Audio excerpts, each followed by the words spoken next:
Hey everyone, my name is Kyla. Welcome to my channel where I talk about the stock market and the economy, amongst other things.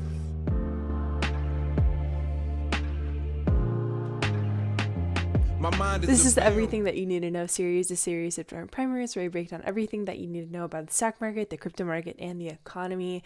The way that this episode is structured is for the first couple of minutes, I'm going to talk about everything that's happening in the energy markets. If you want to go ahead and hit subscribe, that is a capital investment in the Kyla channel infrastructure. I spoke about oil last week, but there's a lot of evolution around the Iran nuclear deal, as well as the sell-off in oil that happened on Friday, and a little bit more information on energy prices over in Europe. So I'm going to talk about all that. Then I brought Ben Wheeler on, D1 Wheeler on Twitter. Highly recommend you go follow him to dive a little bit deeper into the geopolitical sphere. So what's going on with Russia and Ukraine? What's going on with China? What's going on just in general? So if you really want a deep dive on everything geopolitical, recommend that you go listen to that. If you're just like, Kyla, what's happening today? I'm going to talk about that today. I'm going to talk about the Iran nuclear deal, the oil market movement since the Friday sell-off, and then some thoughts regarding the structural misbalance there, then some more thoughts on the energy situation over in Europe. All right, Iran nuclear situation. So there was a 2015 deal that was basically like, okay, Iran, you can sort of play around with uranium. Uranium is a way to make nuclear weapons. You don't want people enriching uranium past a certain percentage point because essentially you're just on a fast track to get nukes at that point. And so the whole goal with the Obama administration, who put this 2015 deal together along with other nations, was the idea that Iran would be allowed to enrich uranium, but only to 3.67%, which is needed for civilian purposes, but much lower than would be needed for a weapon. Essentially, they can't make nukes as quickly. And then in 2018, President Trump was like, no thanks. And he reimposed the sanctions that the US had lifted on Iran. When Trump reimposed the sanctions back in 2018, he cut off most of Iran's oil sales. So Iran was just, it's an economic sanction, right? So they weren't able to do a whole lot of global trade. When other countries came out and spoke against this, when the EU, China, and Russia were like, hey, what the heck are you doing, dude? The US was like, hey, anybody that's doing business with Iran, we're also going to cut you off from the US. And so the sanctions ended up being pretty economically crippling.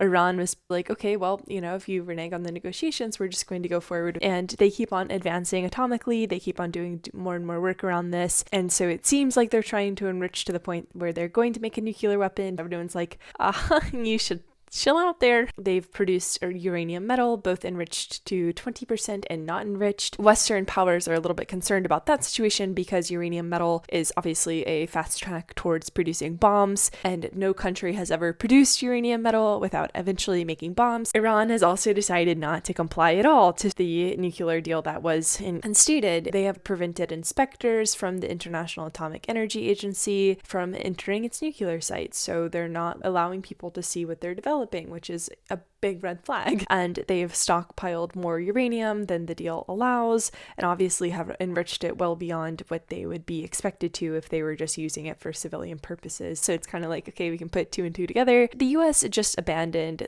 this whole deal, 3 years ago. It's kind of a bad situation. And what's happening today is that they're revisiting this. They're like, okay, Iran, what have you been up to? What's going on? The US is not there today. They're going to have message relayed to them from the other countries that are going to the Austrian capital to discuss this. So it's Iran, China, France, Germany, Russia, and the United Kingdom are all there discussing this.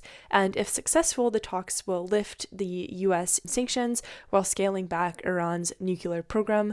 Both Iran and the US are coming into the talks with sort of their own game plan. Yikes, right? Yikes. They have a new president over in Iran, and the new president is like, hey, dude, you put us through the ringer for the past couple of years. We're mad about it, and we want you to lift all sanctions. The US is like, well, no, you've done some bad things, both from a human rights and a terrorism perspective, right? Should be punished for that. And that's really the big issue. So this is also an interesting note, is other members of the Gulf Cooperation Council have come out and been like, yes, we do support restoration of the nuclear deal, whereas previously they were like, no, Trump, this is ready, maximum pressure against Iran. So more and more people are like, okay, we should probably open up Iran's economy. Probably what will happen is it'll be a partial deal. So the US probably will keep some sanctions on Iran.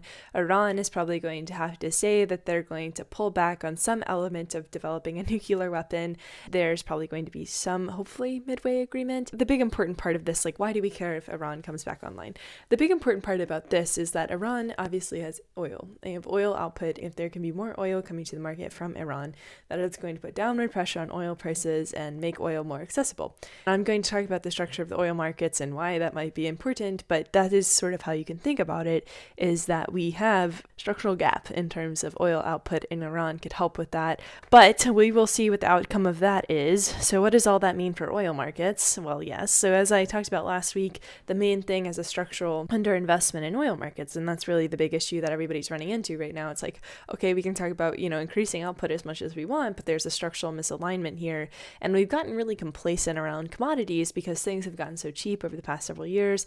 It's kind of like, well, sure, we can keep on producing oil. Sure, we don't have to invest. Like, things are cheap, things are good. With oil, the market went way down on Friday because of news of the Omicron variant. The market way overreacted. This is from Capital One. Today's oil price drop is pricing in 4.2 million demand drop, which is equal to 10 times the Delta variant's impact in Q3 2021, or equivalent to 25% of the global lockdown demand hit in April 2020 for an entire quarter. So it was a little bit of a over response just because we don't exactly know how this new variant is going to impact the market in terms of how transmissible it is, how the vaccines are responsive to it. Saudi Arabia and OPEC Plus, they were meant to have a meeting earlier this week, but they moved it back to later this week because of the news of the variant. So OPEC Plus, so that includes OPEC and Russia and a few other countries, is going to meet on December 2nd to discuss whether to proceed with the scheduled oil output hike for January. They get together and they're like, all right, is it time for us to increase production? Are oil prices high enough? Saudi Arabia is not concerned about the new variants of COVID. Russia is not really worried about it either. Both Russia and Saudi Arabia, they're not worried about the fallout from COVID, and because of that, they're probably not going to increase production. And if they don't increase production, we will see the upward pressure in oil prices. Another thing that is sort of worrying about OPEC is they don't want to increase production because they already have problems with spare capacity. Bison Interests wrote a really good paper on this. OPEC plus spare capacity is insufficient amid global energy crisis. So spare capacity is essentially the ability of a factory or industry, so here the oil markets, to produce more of a product that is now being produced. So essentially they have literally no upside. It's just this global underinvestment in supply chains. It's really creating a lot of problems. You have surging demand, you have tight inventories, and there just isn't enough oil to go around, which is really bad. Sure, they can increase output, but can they? JP Morgan came out with a note. Even OPEC Plus is not immune to the impacts of underinvestment. We estimate true capacity in 2022 to be way below consensus estimates.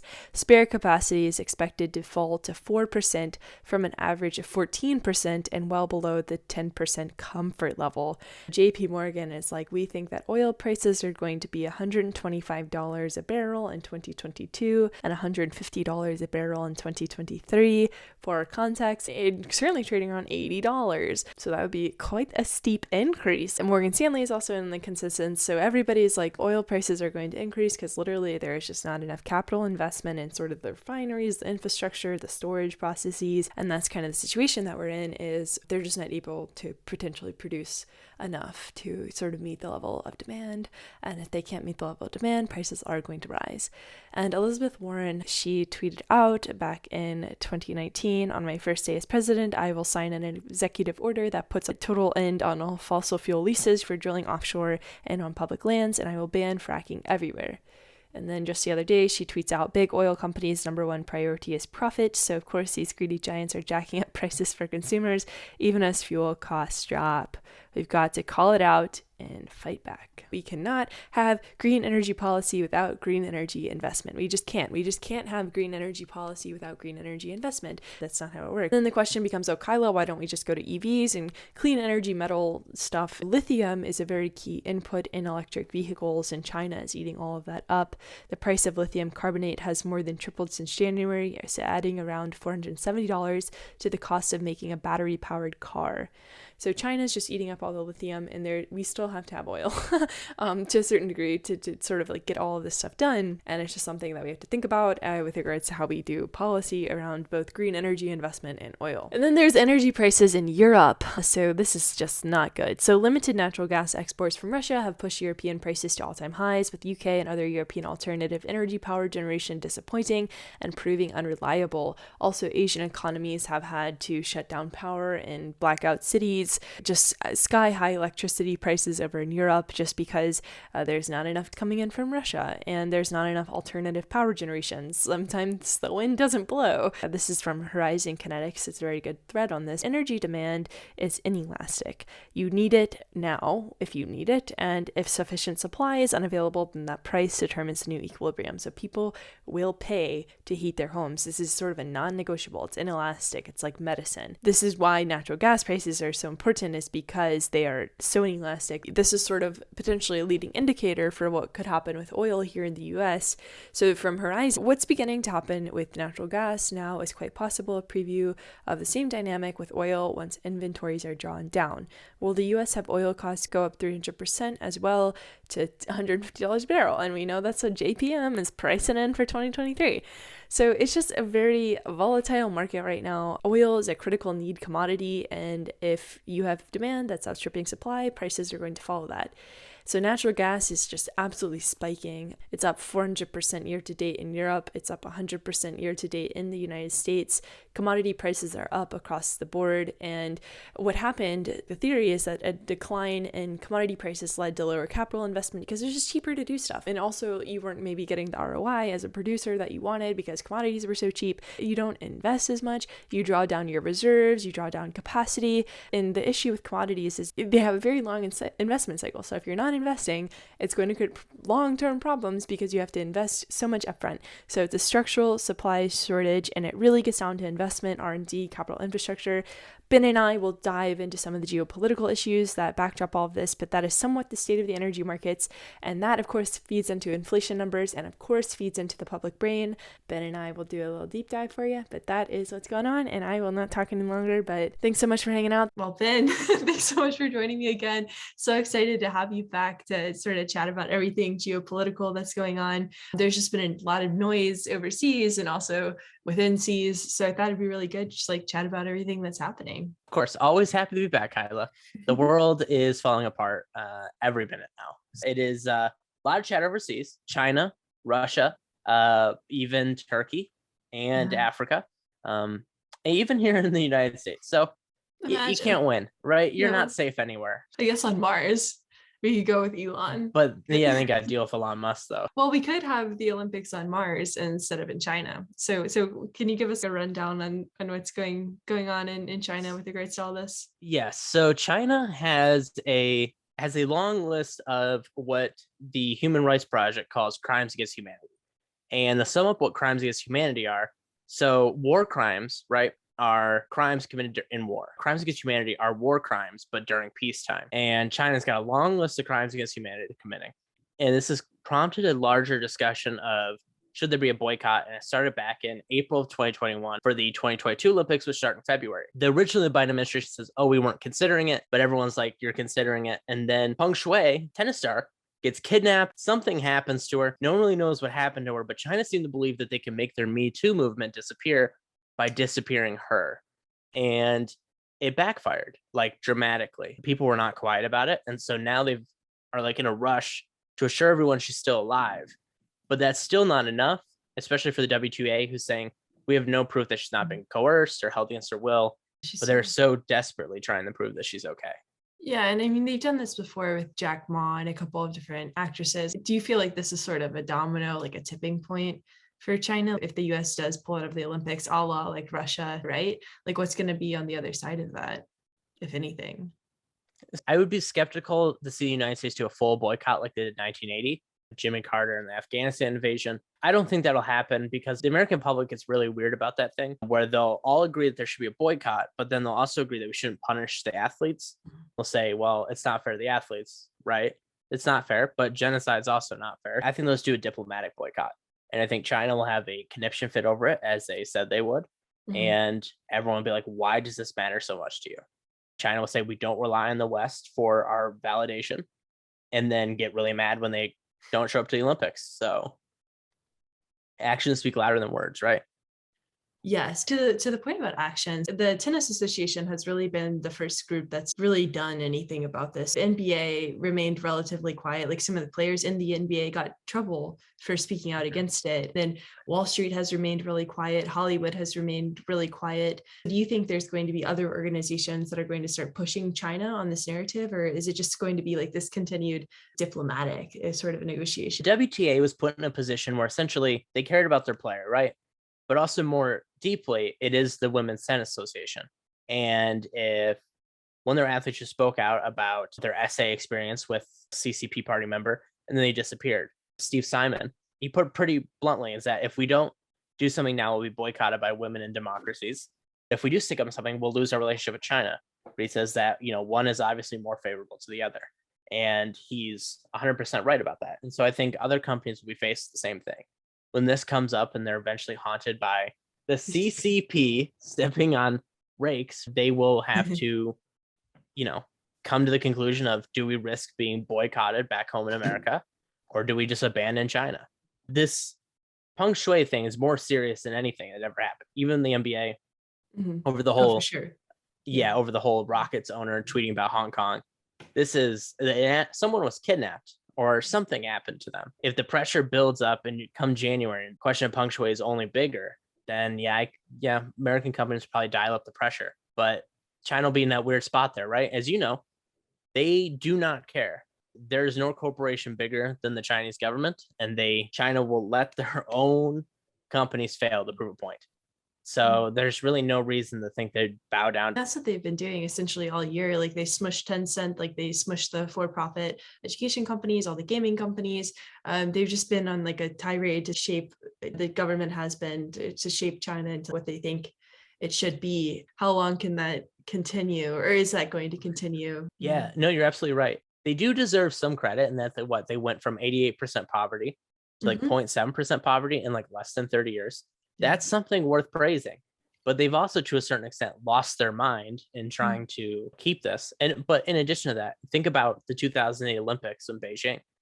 That China we saw then is completely different than the one we saw now. And they're banning spectators because of the COVID at the 2022 Olympics. But if there wasn't COVID, does anyone actually think China would allow spectators? And if the answer is no, then why are they still getting the Olympics? Right. So I was actually thinking, why did they get the Olympics? Did they win? Like, is that a bid process? Do you know a lot about that? yeah, it's a bidding process. It's So a they bidding bid. process. You have to like put forth a plan and build projects for it and stuff like that. And then your city gets Mhm. chosen.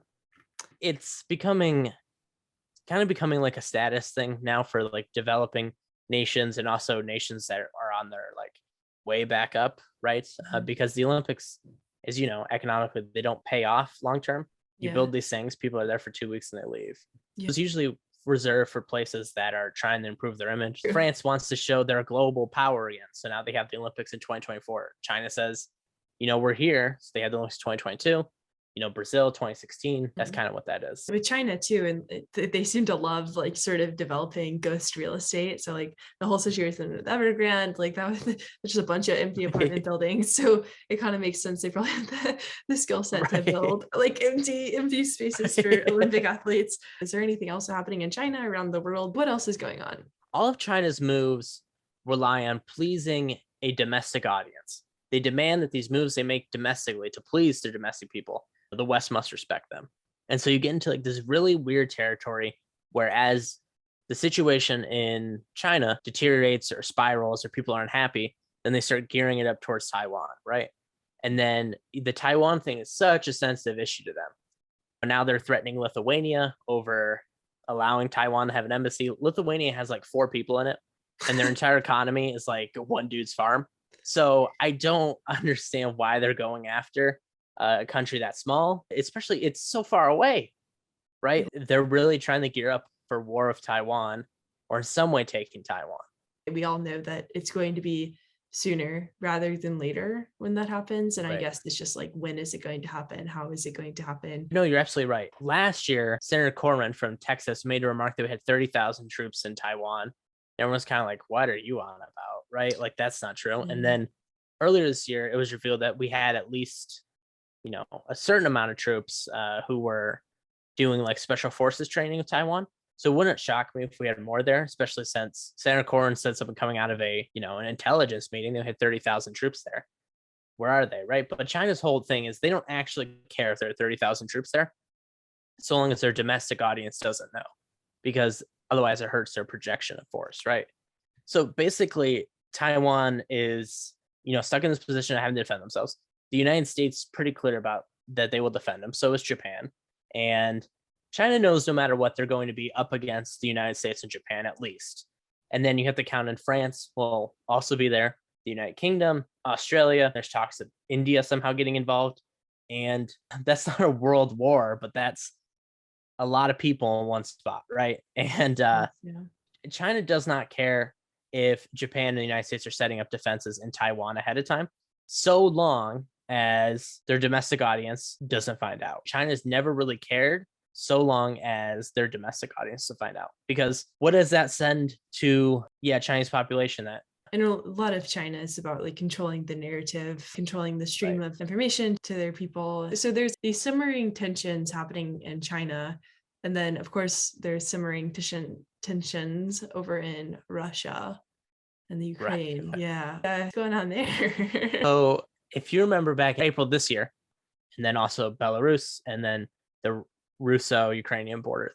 Ukraine is not in NATO, but they go straight in to Ukraine with a full-scale invasion. NATO will be involved, just simply put, because what does that say to everyone else that's on the board there, right? If Russia's coming full steam ahead, plowing through Ukraine, not ideal for the rest of Europe, especially poor little Lithuania, who will now share a border with Russia, right? Can't catch a break. They can't catch a break. Well, granted, they pick the fights themselves. Will they actually invade? I don't know. It's a big provocation. Putin does this a lot, but they've never had intelligence to the level where they're going to invade. And who invades in the middle of winter? I guess Russia of all places, right? But I feel like Russia would be the one country that would do that. Yeah. Well, isn't that when they got Napoleon during winter? Yeah. Napoleon started his campaign during the summer and then got caught there during the winter. It's maybe they would do it, but I don't know. But the Ukrainian military is significantly different than they were in 2014 when they lost Crimea. They are trained and they are well equipped, and it will not be an easy fight, especially now they have this drone fleet. Well, and the reason that Russia wants Ukraine, is it just the land or is it resources? It's a buffer. So Russia has this narrative. So the United States and Europe's narrative is that Russia wants to push all the way to the Atlantic, take France, take Portugal, take Spain, and then take the UK and Ireland. That's their narrative there. And that Russia solidifies that narrative by being an imperialist power when they were the USSR. And then in addition to that, also by taking Ukraine and attempting to take Georgia in 2008. So that is the US-European narrative, is that Russia is imperialist. Now, the Russian narrative's counter to that is that Russia acknowledges that what it did was the USSR was probably not the greatest, kind of wrong, right? But they believe that they're being surrounded by NATO because NATO wants to invade them, right? So it's easy to look and scoff at that and be like, how can anyone think that? Yeah. For Vladimir Putin, you can, because now you're being encircled by NATO, right? Mongolia is a NATO partner. The United States is all up in Europe's business. They have 400 nukes on the continent. So they believe they're being encircled. And so by Ukraine trying to join NATO, it puts NATO right on their borders. And Russia already views it offensive enough that the Baltics are also in NATO. So, and they're right on Russia's border. And so that's also why Finland and Sweden are not in NATO, because they kind of know how that would go, right? You don't necessarily want to be that close, especially when Russia's laid down its red line. So Russia's whole grounds for invading would be that the West isn't respecting their red lines. And the West's argument back to that is, well, Ukraine is its own independent country. You don't get to draw a red line to determine what decisions they make or what they don't make. Can you just delineate the two narratives? What's the main difference between the two? They're inversed, right? If you are Russia, NATO is surrounding you. And why else would they be surrounding you, right? And if you're the United States and Europe, you are banding together to stop Russia from taking over you. So Mm. NATO is a self-defense pact. Under no Not an circumstances NATO invasion ever pact. attack Yeah. first. Yeah. You know, I understand Russia's point of view. I do think it's kind of nonsensical because it is purely a defense pact. Then, of course, the USSR tried to join NATO, perhaps half-heartedly, asked to join, and they were like, no. And to them, that solidified that it was an anti-Russian, anti-Soviet alliance. And to a certain extent, it is, but it is purely defense. Russia's choice to create problems has only hurt them, like, severely. The sanctions are terrible. The taking Crimea has blown their economy. It does not make any logical sense for them to keep doing what they're doing, especially if invading Ukraine creates a head-on war with NATO. Not ideal for them. In theory, Russia could do a very quick first strike, defeat NATO pretty quickly. NATO can last longer because the industrial power of the NATO countries is significantly higher than Russia in its wildest dreams. They both have 10,000 tanks, and Russia defeats NATO's 10,000 tanks. If you don't count the tank stockpiles and graveyards you have here in the United States, they can produce just infinitely more tanks than Russia ever could. So it's not a fair fight. Russia knows that, which is why it is so weird that they keep pushing. But the only explanation for it is that it's done out of fear to a certain extent. And then you have Belarus, which is basically owned by Russia at this point. What's going on there? Belarus has a dictator, Lukashenko, by all means a Russian puppet. When people were protesting against him, he basically accepted help from Russia to suppress it. And so now he is, by all means, a dictator and right in Russia's pocket. And it's not uncommon to see people call it Belarusia. It is very much a Russian thing. And I believe Lukashenko went to Russia asking to just become part of Russia. And I don't know whatever happened with that. Clearly, it's not part of Russia right now. Belarus is very much partner of Russia. Then you have like this weird strategic partnership between China and Russia, who everyone's like, oh, they work together, but they don't work together because China and Russia have always been enemies, and they may be friendly right now, but there's no reason to believe that would last. Especially because Russia thinks of itself as a European country, especially because all of its people live in Europe. There's really nothing in the Far East when it comes to Russia. Very little. And so China and Russia are bound to duke it out over Central Asia. And while Central Asia is still very much in Russia's hands, China would like to make a move that way. And so they'll very much be willing to duke it out. Not in open warfare. At least I don't think so. But perhaps in covert ops or what you've kind of been seeing in Africa with the mercenary warfare. And so they are not friends. They're not allies. It is a fiction and a misunderstanding from the American view as to how they get along. If China invades Taiwan tomorrow, Russia's not going to invade Ukraine to help them out. Russia doesn't really particularly care what China does with Taiwan. And I don't think China particularly cares what Russia does with Ukraine. They are not allies. It's similar to how in World War II, Germany and Japan, everyone thinks of the coordination between the United States and the United Kingdom and the USSR, right? And you think they one coherent team. No, Germany and Japan really didn't talk all that much. Probably weren't that very aware of each other's battle plans, nor did they really care. That's kind of the same situation here with Russia and China. They don't really care what the other one's up to. There's some kind of strategic ability here, but they're not going to war to defend each other. That's for certain. Especially since Russia is a declining power and China is a rising power, right? It's not a fair exchange. And Putin understands that China has no reason to go along with Russia's games, right? And so Russia really sees the same way. Oh, we have no incentive to help you out whatsoever. Let's face it, if China wants to move north in Asia, they will. And there's really not much Russia can do about it because there's no one lives there. And there is the whole climate change narrative that Russia will, they'll have a glow up because of the Siberian tundra melting. That's true to a certain extent, but not in this, dramatic way of Russia will flourish and it'll be sunshine and rainbows and we're going to move New York City to Siberia. It'll help Russia, but it's not going to return them to the global stage. You're saying that Russia is over here doing its thing. It wants Ukraine. It wants to kind of grow downwards almost. China essentially wants the same thing. So they're both having similar goals. And for that reason, they're not going to be buddy-buddy. Right now, they're both focused on their individual invasions, but when it comes down to the wire, they're not going to be friends, sort of deal. Correct. Caspian report reported earlier this year, 80% of Eastern Russia will become Chinese by 2050. So the logical progression there is, as he suggests, it is an existential threat to Russia. That's just an example of how volatile the situation is between them, and that they border each other. It's not like one is on one continent, the other's there. No, they border each other, and they've gone deliberately out of their way to make sure they don't share at that many borders with each other. Even Mongolia uh, is a big flashpoint, and that China would like Mongolia, and Russia in the past has also wanted Mongolia, but neither one of them grab it because of the provocation is to the other side there, right? In fact, the USSR wanted to nuke China over their pursuit of Mongolia. Do you know what country has been threatened to be nuked the most out of all of them? North Korea. China.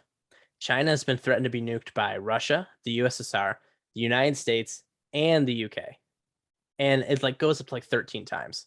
And at none recently, well, maybe recently, maybe there's a Trump time. He like tweeted something about it. Oh, Mostly it was just the USSR wanted to do it over Mongolia. And then when they were fighting in a different war, the United States did it several times over Taiwan, the UK over Hong Kong. For a while there, until China got their own nuclear bombs, they were kind of just being threatened with nukes, which explains their outward posture towards the rest of the world, if we're being right. honest, right? Yeah, no trust. Right. If you think Taiwan's yours in 1950 and this power from far away across the ocean, it's like, we're going to nuke you. And the only ones who have nukes, kind of just like, no, screw these guys. Taiwan used to be a part of China, like back in one of the dynasties. Is that the situation? Why are they? So Taiwan, yeah, it's kind of like a pair of pants at Goodwill, and that everyone at one point has owned them. So Taiwan was owned by Japan at one point. There were indigenous people there. I believe at one point Vietnam had a claim, and then of China also had it. So basically, what happened is Japan took Taiwan from China, right, during the Chinese Civil War, during the beginning of World War II, the war in the Pacific. They begin that. Japan takes it. I don't think the United States liberates Taiwan, but I think they push a Japanese surrender. So then they give Taiwan back to China. And so meanwhile, Mao Zedong and Chiang Kai-shek are fighting this civil war in China over control of the kingdom, right? And Mao Zedong's forces conveniently sat out World War II, and Chiang Kai-shek fought basically on his own. And so Chiang Kai-shek, for all intents and purposes, sometimes in the United States we like glorify him because he is the opposite to communism, but Chiang Kai-shek was a fascist. He was pretty brutal. So what Mao Zedong was on the far left, Chiang Kai-shek was on the far right, a fascist by all intents. So Chiang Kai-shek loses the Civil War. He flees to Taiwan, and the United States is like, "You're not communism. You get the island. Congrats, you're the winner." And so they give him this thing, and Mao Zedong really, the China kind of lacks the capability to take it over, right? But also, it doesn't help the United States places the Navy in the middle of the strait, threatens nuclear weapons several times, threatens to full out scale. And China at this point is people are still living in huts in China, right? In the United States, you're living in the suburban neighborhood and being racist, right? And so that is what you're doing in 1950s America. In China, though, they're pretty poor still. So there's no competition here. So China kind of lays off it for a while, and then in the 90s they go back at it. Clinton kind of steps in the way there. And then you have the evolution of the one China policy. The United States acknowledges China's claim to Taiwan. Like, it acknowledges that China has that claim, but it doesn't agree with the claim or accept the claim. It just says, it's like if you told me I like the color red and I still believe your favorite color is blue. Like, I accept that, I understand that your favorite color is red, but I believe it's blue. Very vague, doesn't really make sense. And so that is the situation in Taiwan. Is Chiang Kai-shek fled there. Now, for very many years, Chiang Kai-shek was a repressive government in Taiwan, very repressive, and a lot of abuse, just as corrupt as China. And then in the 90s, they kind of took a turn, and now they're a democracy of 25 million people, and they have rights. The legacy of Chiang Kai-shek and the abusive government that followed is not exactly the greatest, but Taiwan has turned the page to better beginnings, and it's something worth acknowledging. I don't think China has a lot of room to critique government. They consistently make their own PR mistakes. They just destroy their own economy, essentially. Right. Like the whole Evergrande situation, and then what happened with the gaming companies, what happened with the for-profit education companies. Another interesting thing is Wall Street remains invested in China. Besides all that, Especially when it comes to, like you said, these crimes against humanity. What is the moral culpability of your average American, right? When it comes to supporting companies who do business in China, it's pretty much all companies. when I was playing out different scenarios in my head around what could happen with the Olympics and all this stuff, is worst case scenario. So maybe this would be the second to worst case scenario. So worst case scenario would be World War III. And then I think the scenario, maybe a couple steps below that, would be we just completely shut out business with China. And so if we think about like how many products that we import from China and how reliant we are on them from a global supply chain perspective, like the inflation that we're experiencing now compared to what it could be if we just lose that aspect of imports. So I think that it's just so delicate. It's so delicate. Do you think World War III would come from the US boycotting the Olympics? The way that I think about stuff is dominoes. So I don't think like directly, oh, they come in, you're not letting us do the Olympics, like you're game over, buddy. The way that Russia and China seem to me, as an outsider, as somebody who's still learning geopolitics, is they seem very sensitive. They would just feel obligated to push the US back. And I don't know how hard they would push back if that did happen. Yeah. Sensitive is an interesting way to describe them. Even the situation with Lithuania, the fact that any country has an embassy for Taiwan, which China has said, no, don't recognize it, don't think about it, don't even look at it, it's Taiwan, don't stop, Oh, no, you're absolutely right. But yeah, they're more than Russia. Simply, Russia and the United States know each other like the back of their hand, right? If you want to know something about American society, if you can't have an American tell you, go to Canada. And if you can't go to Canada, then you're probably next best bet is going to the Kremlin. The United States and Russia get into these war of words. It's just that they've been doing it for, pretty intimately for 75 years since the Cold War. It goes back further than that, back to the beginning of the 1900s. So they understand each other, and Russia's really not that sensitive. They just do whatever they want. China is very sensitive. Like you said, if you even look at Taiwan the wrong way, man, you're sleeping on the couch for the rest of the week. Yeah. The troll farms actually represent this as well, in that their posture online through these is that if I put a graphic of China in my video at all, even if it's like a throwaway joke, just hounded instantly. And they're it's probably a flagged account to them. But that expands the point, though, that they're so sensitive to any criticism from the outside that they are willing to pay millions of people to be online trolls. Just last year, 498 million internet posts were made what they believe to be Chinese troll farms. It's a weird way to project power. So yeah, they're very sensitive. We have all this stuff going on in Russia and China. There's some tensions simmering here in the United States as well, aren't there? As always. So Arizona's trying to pass this bill, and I shouldn't say they're trying to, they will. And it basically what it does is allows the state legislature to decide that, they don't care about the results in their state, the voting, what the people say. It'll be up to the state legislature to allocate the electoral votes themselves. And this is a bill that's pretty much being passed around most red states. And it is, it's probably the number one threat facing the United States, right?